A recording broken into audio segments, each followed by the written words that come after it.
News with Gina. The News with Gina Grad. Well, I was going to tell you that President Trump is issuing an executive order relating to social media after he got in a little Twitter battle on Tuesday. But now I'm telling you that he has signed an executive order. This just came across my notifications 45 seconds ago. So he's threatening penalties against social media companies over allegations of bias against conservatives. This is from Business Insider. I'm just reading it right here off the screen here.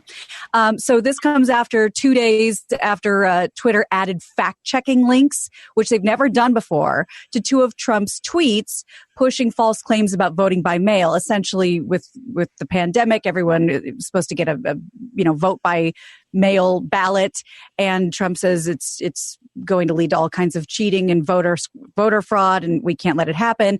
And then they put a little link next to it, get the facts about this. So according to a leaked draft of the order, Trump is primarily seeking to empower federal regulations to amend, it's called Section 230 of the Communications Decency Act, which gives social media companies broad authority to moderate speech on their platforms. So Section 230 stipulates that tech companies are not responsible for comments and other content that users post on their platform. But Trump's orders call for tech companies to lose this section of protection if they do anything to discriminate against users, him, I guess in this case, or restrict their access to a platform without giving them a fair hearing or take other actions. Is anybody coming up with alternative platforms to Twitter, Google? I mean, not Google's platform, search engines, but I mean, the reality is there's going to need to be some competition in that market space, and I don't know how it works. But is somebody thinking about this? They exist, but you don't know their names, and they haven't caught on.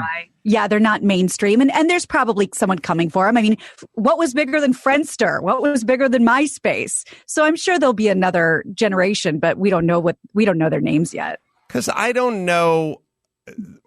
I'm not sure if you can ever really regulate anything fully and correctly. I just think there needs the things that kind of keep airlines in check is a bunch of airlines, or right. The thing that kind of keeps the reason, there's so much. But airlines keep getting worse. Well, they keep getting worse, but they're not falling out of the sky at an alarming rate. They're getting cheaper. I mean, basically what they're doing is they're going. What they've figured out is the price is the bottom line. So people put up with no snacks and no drinks and tighter seats and whatever. If you can get from here to Austin for $89, that's the direction. They started going the other direction. They were going Concorde, faster, Champagne, Pub, and the 747. They've all thrown in the towel with that, and everything is just turned into who can safely, but the least comfortably get people across the country, and that's what they're doing. But at some point, I just think there's going to have to be alternatives, and I don't know when that's coming. I really wish, it's going to be something, right? But what problem would that eventually solve? I mean, what's the difference? Because it'll just be another one. I think right now, the conservatives think that Twitter and, Facebook or Twitter and Google and whoever are YouTube or whatever are unjustly kind of putting their thumb on the scale and leaning it toward the left. And there's some evidence that that's going on to some degree. And I think the only thing, I don't think you can argue it away or legislate it away because there's so much nuance to it. Like, who knows? But it's going on, and there's just going to have to be a competitor. I don't think you can, and it'll take place, but the other one will lean the other direction. And I think it's probably what's going to happen, and then people go their own direction. Yes, sorry. That makes sense, but I'm just wondering, in terms of this particular case, Trump takes full advantage of free speech by accusing people of things, calling people names, going after Joe Scarborough's, dead assistant, and saying all these things that may or may not be true, and then he says something that may or may not be true about voting, vote by mail. And they said, well, hold on, click this link. We're not taking down the tweet. We're just saying, click this link if you want us to fact check that. So he's taking full advantage of the free speech element. I agree. I mean, look, he says insane. He shouldn't, some of his tweets are insane. There's no doubt about it. Where we're getting into a danger zone, to me, is like you take this COVID thing and, a couple of months ago, if there was some doctors that were talking about opening it up and not doing the lockdown, or hydroxychloroquine, somebody who was deciding that's irresponsible speech, we're going to take you down. That's when it gets into kind of a dangerous zone to me, because to me, it's an alternative point of view that we should hear and then kind of decide on our own what we believe or what is true. At a certain point, you got to take care of your own kids. You have to make your own decisions. I want to hear the group of doctors that say close it down. I want to hear the group of doctors that say open it up. Right. All right. Sure. Yeah. Well, there's so much going on with this, with the George Floyd case and with the riots that, as we record this, were really going off last night, both here in Los Angeles, in Minneapolis, in, I believe, Tennessee. Protesters just filled the streets, especially in Minneapolis, for a second night to demand justice for George Floyd. He died in police custody after allegedly. What was that cop doing? What? I get the. There's a lot of this stuff that has kind of a context to it. Like there's a struggle. Right. They take the guy down. Once they take the guy down, the adrenaline is still flowing, and the cops are, like we showed you that old footage of the guy out here got pulled off a horse, and all these cops came running up to him and were kicking him because they're in a feeding frenzy at that point. Right. They have the adrenaline, or the gun's out. They're yelling, and the gun's out. And they're yelling, and this highly charged situation.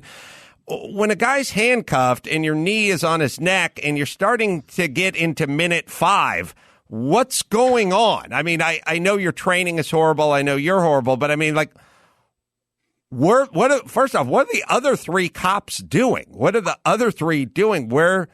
I don't know all the official particulars, but the adrenaline should have been brought down, the heat of the moment. If the guy was struggling, he was struggling. He's now completely subdued.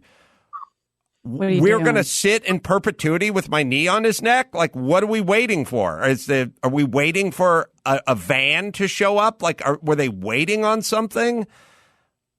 Don't they handcuff him at some point? He was handcuffed during that. I don't have the stomach to watch the video personally, but if he was subdued or not able to attack, then what's the point of having a knee on his neck? And there was it doesn't seem that there's any evidence of struggle in terms of him not cooperating. In fact, the clip I did pull is the store owner who initially did call the police because George Floyd allegedly tried to pay for food with a fake $20 bill. So the store owner is talking to Don Lemon on CNN. This guy didn't want that. He just called the police because somebody, basically forged, gave him fake money.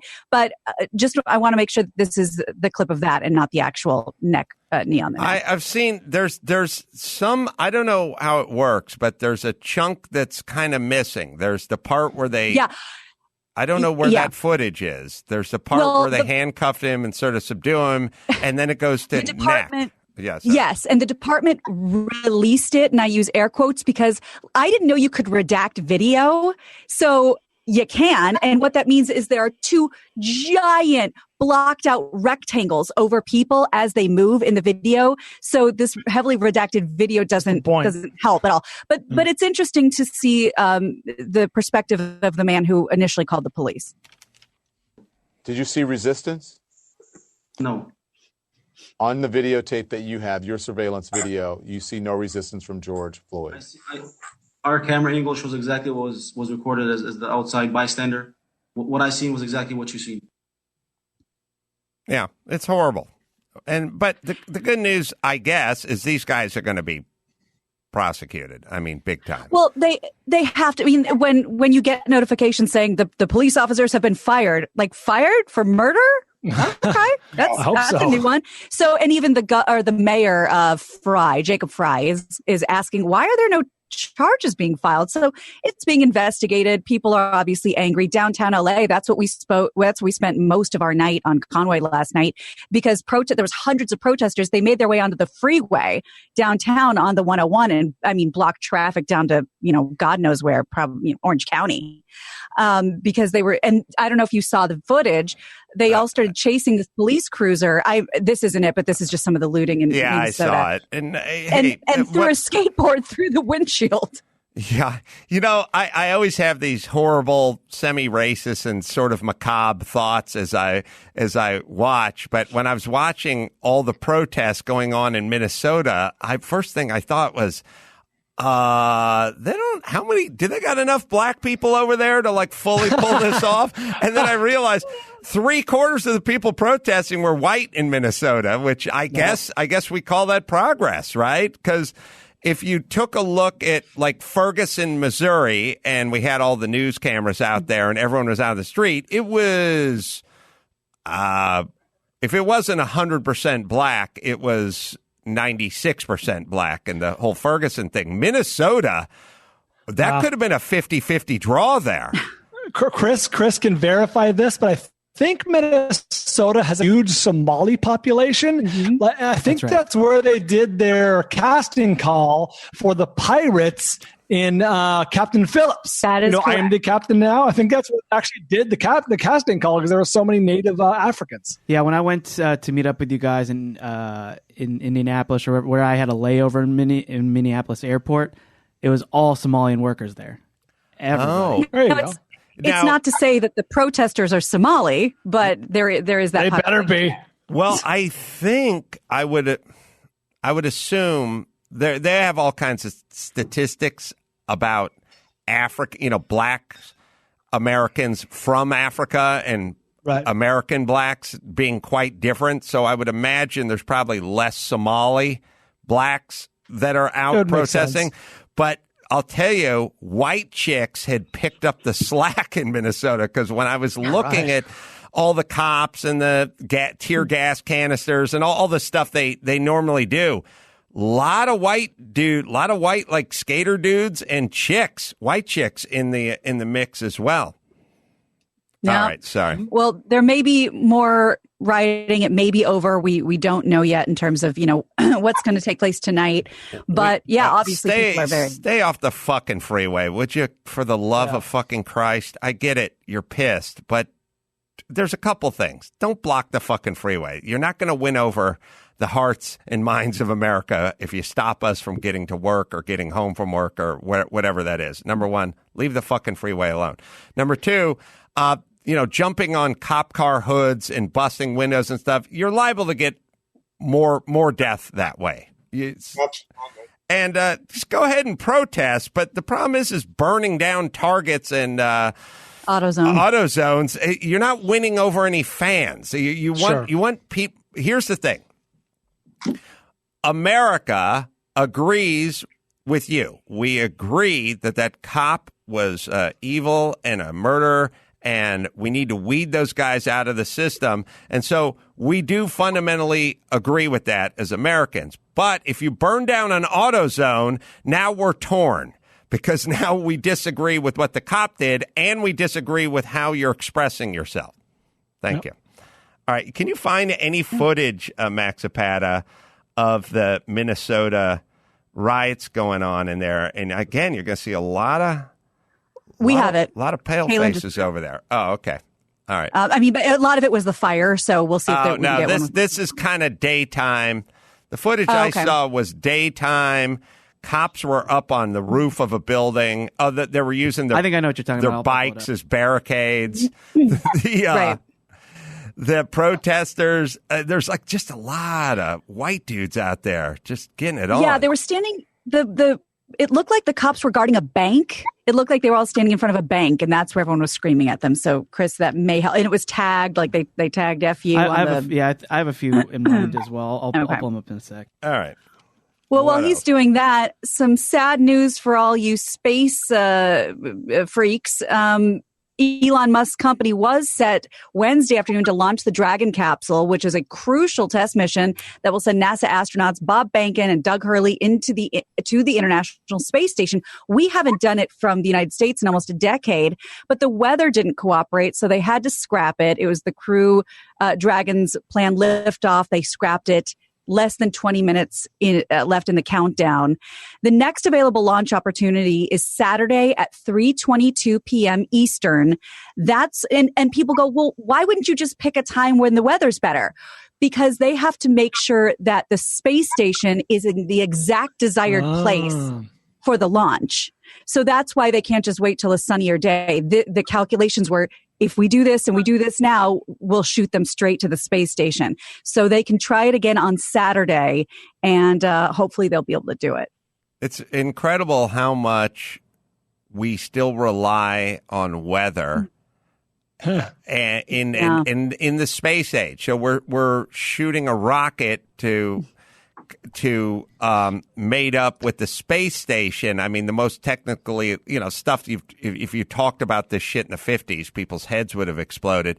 But we still need the weather. And we're shooting past the weather. The thing that brought down I think the Challenger was the O-ring and the weather, the temperature. It was too cold to launch, and in Florida of all places, but it was cold the night before, and we should have scrapped the launch. And I don't know if it was the Challenger or the Endeavor, the one that had the O-ring, the one that had the O-ring problem. So the O-rings, which Challenger, the O-rings need to be flexible, and once it gets under like 38 degrees or something like that, they get hard and they're not flexible. And that's what caused the catastrophic failure. But it was the weather. It was them saying, of course, someone said, it's too cold, isn't it? And then someone said, this is on. Mm-hmm. And they launched anyway. And the O-ring, I think, which was also a flaw in the design, which it couldn't handle the weather. But they knew it was too cold to launch. And that's what brought it down. And Max Zapata can make sure my bits and pieces are right. But you're right. Because they were made at Martin Marietta in New Orleans, Louisiana. Those O-rings. Well, there you go. That is a big problem. So it's weird that here we are in the space age, but weather is still a big deal. Like we're farmers from 500 years ago. So and it wasn't story. Yes. Yeah, I was just going to say it wasn't a lightning storm monsoon. It was a couple of raindrops that spelled, a possible problem. It was so not just weather, but just a couple of drops. And this wasn't even that. It was just like, well, it's a little colder than it normally is this time of year. Should have waited. Sorry, go ahead, Brian. I'll add to that story because I remember Freakonomics did an episode on the Challenger disaster and how, the series of mistakes, blah, blah, blah, led to the disaster. The guy whose job it was to sign off on everything being okay knew that the stuff was too cold and he didn't sign off. And, it was obviously the best decision of his life. His life would have been completely ruined if he had signed off on that. Right. All right. Anything, Max? That makes sense because once you get out into space, isn't it butt fucking cold anyway? I mean, that's the technical term. Yeah. Yeah. I don't know. I don't know how it works. I think it's from going to cold to fire. And it's just during the launch, they need that flexibility. And they probably jettison the launch, whatever, and they don't need the O-rings once they get into space. I think that's what's it. Max Pat, are we right about this? I'm still looking. Sorry. Okay. All right. Next story. Well, casinos are set to reopen in Nevada on June 4th, but they're going to look very different than what you're used to. According to CNN, detailed housekeeping checklists, half-empty casinos, of course, reservation-only dining. These will be some of the things that'll be different. Of course, no shows, no nightclubs, no sporting events. Like much of the country, the city effectively was shut down to visitors in mid-March. It's been more than 70 days, I think, closed resorts, and they're carefully reopening with face masks and sanitizing stations and social distancing. But again, it's going to have that ghost town feel once it gets back up and running. Speaking of sports wagering, somebody's got to bring back bum fights because we now have more bums. I think I get arrested. Yeah, but think how many more bums we have now, and there's nothing else to gamble on. Everything else is closed down. This would be the salad days for bum fights. Something they could put it up on the big screen at Caesars. We could all socially distance while betting on bums. That guy had started bum fights when we barely had bums. He was ahead of his time. He was way ahead of his time. Yeah, and that guy I think did go to prison at some point. All right. Well, maybe we'll find the Whitey rioting in Minneapolis, or I'll take the Challenger story, whichever one you like. We were looking for the Minneapolis riots first, so that's so Kaylin will put that up. There's been a lot more videos posted as well, but this is some of it. In the day. Yeah, I'm just saying the last ones I was watching was Ferguson, and the demographic looked quite a bit different. So I don't know, maybe this is unifying.